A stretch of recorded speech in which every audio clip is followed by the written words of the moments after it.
ఈ మాత్రే నమః. ఏ ఏ సమస్యలు ఉన్నప్పుడు ఏ ఏ స్తోత్రాలు పారాయణం చేయాలి? ఒంట్లో శక్తి లేదు అనుకోండి, మనం ఎదుర్కొనే శక్తి లేదు ఎవ్వరిని, మన ఒంట్లో శక్తి లేదు, హనుమాన్ చాలీస పారాయణం చేయండి.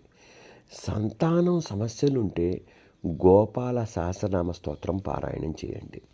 కోర్టు సమస్యలు ఉన్నాయనుకోండి, సుందరాకాండ వచనం పుస్తకం తీసుకొని చదవటానికి ప్రయత్నం చేయండి.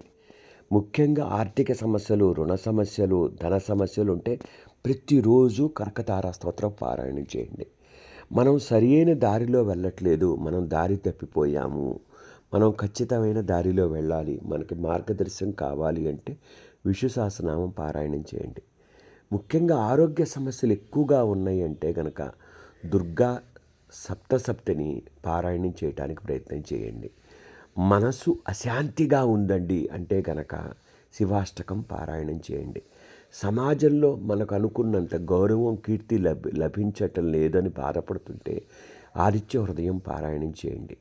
కుటుంబ కలహాలు ఎక్కువ ఉంటే గణేష అధర్వణ శీర్షం పారాయణం చేయండి. అలానే దారిద్ర్యం ఉందండి అంటే గనక ముఖ్యంగా దారిద్ర్య దహన స్తోత్రం పారాయణం చేయడానికి ప్రయత్నం చేయండి. ఈ స్తోత్రాలు గనక చేస్తే, ముఖ్యంగా రుణబాధలు ఉన్నాయనుకోండి, రుణము మోచిక అంగారక స్తోత్రం పారాయణం చేయండి. ఈ స్తోత్రాలు చేస్తే మీ సమస్యలు తగ్గుముఖం పట్టే అవకాశం ఉంది.